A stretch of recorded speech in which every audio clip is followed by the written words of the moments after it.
Hello guys, welcome back to the channel and to another deck profile to continue the branded theme that I've been working on. This time around, it's the turn for Springans and Therion. It's a really fun deck. I really like the play style. I really like how the synergy it works. Like it finally, like it feels like it's coming together, how gigantic Champion Sargas comes into when you XC someone using Captain Sargas and Regulus. It's really fun. I really enjoyed testing it and building it.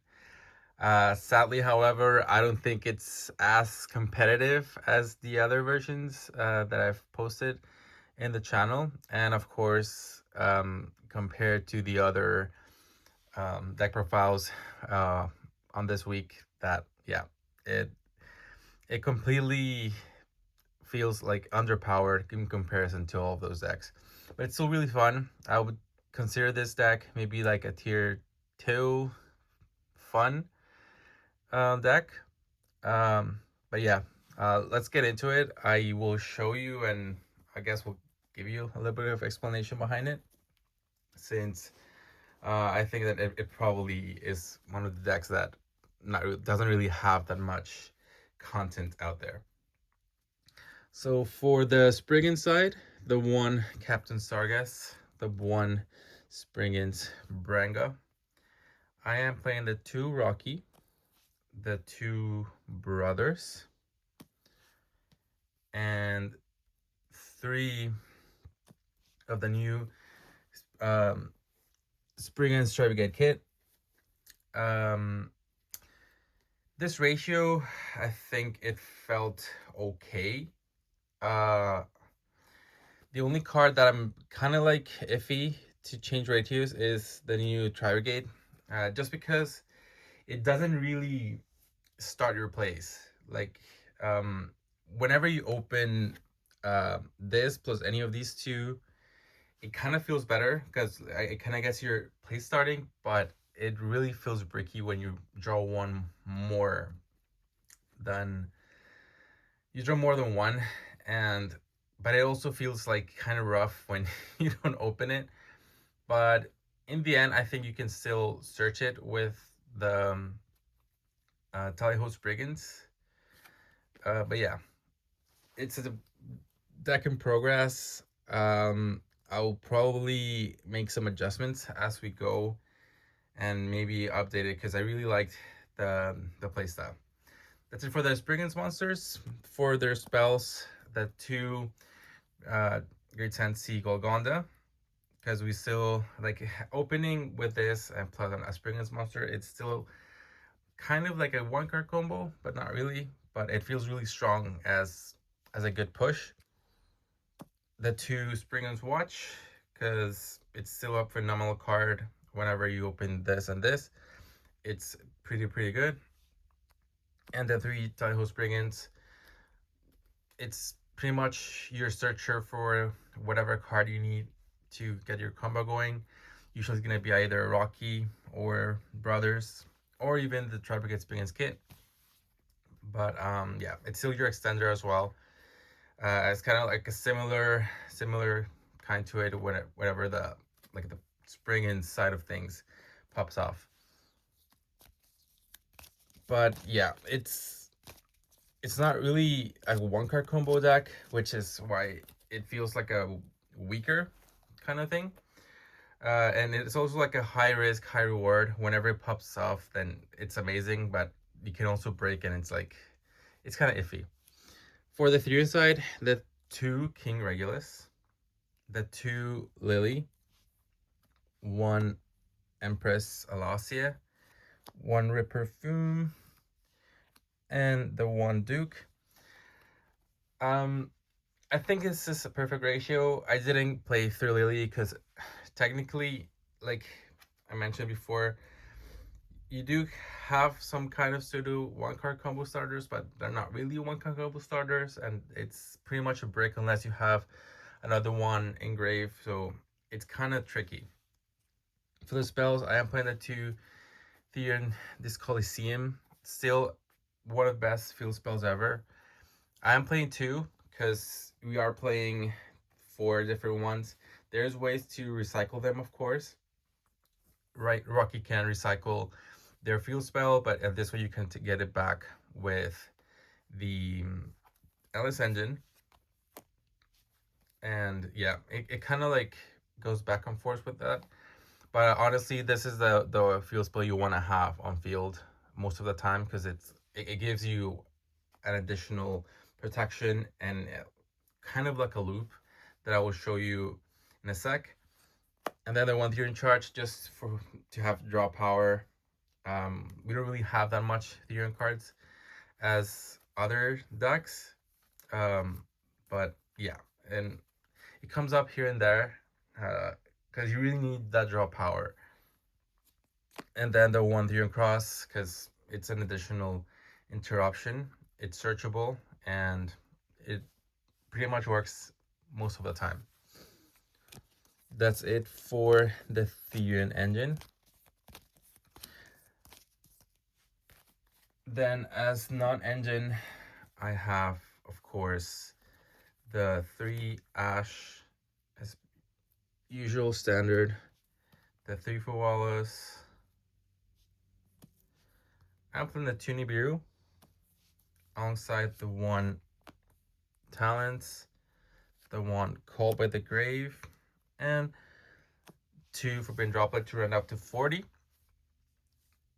Droplet is pretty much like good board breaker, but it also helps you put your monsters in the graveyard so you can start the Therion plays as well as the Springans plays. But yeah, that's it for the main deck. For the extra deck, I am playing the 2 gigantic champion Sargas. It really comes up more in this version, so that's why I bumped out to 2. But technically, you could just play the 1 and it will still work. But I would just rather have it than because now this card makes the whole deck searchable pretty much. So it's important to have access to it, and we have plenty of level 8s as well. I have the 1 Merrymaker. This is kind of your 1 card combo starter. I will probably upload a combo of this deck just to get you guys a better idea of what I built with it. But yeah, Merrymaker pretty much enables you to go into like full combo because you can exceed this, and then if you can extend, you can go into the Gung Ho Springans afterwards. And then this card is amazing because this is what bridges together both archetypes, and you can summon Lily off this, and then Lily you can tribute itself or send something else, search for this Colosseum, search for Regulus, and then that's the way the work that the deck bridges between both archetypes. And then you can just summon this on top of this, and kind of like you can just go from there. Once you get this going, it's where you finally see that okay, like the deck is like starting to explode. And then the 1 Explorer, because it's still an amazing card, easy to make, and non-targeting pop is also amazing. Playing the number F0 Utopic Future Saxel. This card is amazing. You usually have it on your end board using this and this as material, and it's just crazy because it protects your whole board from targeting. So Arthalion, their traps, everything, it's just crazy. They also have to attack this card, and it's usually gonna be like 4K or 6K. So it's really good. Plus, you'll have the added layer of protection by its own effect, and you also have the Colosseum as part of that effect to protect it as well. So your entire board is going to be protected from attacks, from targeting, and then it's going to be a huge beater as well, and it's going to be insane. During testing, I was able to just put this in defense. I was protecting my whole board from the what's the name of the, I forgot the name of the traps from Dracotail. Well, the Dracotail traps, I just left it in defense. He couldn't get over anything with Arthalion. He couldn't use Gulumel. He couldn't use any of the traps. So it was crazy. There was really no way for him to get over it. He tried to use um, the level 8 that pops. I forgot the name, but then you just chain protect it. They like it's crazy. They just have to pop something else, and it's just very easy in that sense. It really gives another huge layer to the deck. The no one number 38 with a 97 and 100 for the one punch man package that I kind of made signature for Therion. The one Zeus, because with all the Spriggans XYCs, you can just stack all of the other Spriggans in your from your hand and graveyard that exceeds into this, and you have a 2-3 effect activation twos. For links, the one barricade board blocker, still a good generic link to go into and kind of make space on your board, but it also helps you put names in graveyard as well as recovering your field spells from the grave. The one Blackluster Soldier, Soldier of Chaos, still a good card in Therion, having all those big names. The one IP, and the one Speleal Knight to round up the extra deck. But yeah, guys, this is the deck profile. I will probably do some combos. Let me know if you want to see that, because maybe it's hard to see it right now how it works, but it does work. It is a very cool deck to play. But yeah, sadly, I will admit it's not as competitive. It's not as strong as other decks that I've posted in this lore, and yeah, it's really tricky.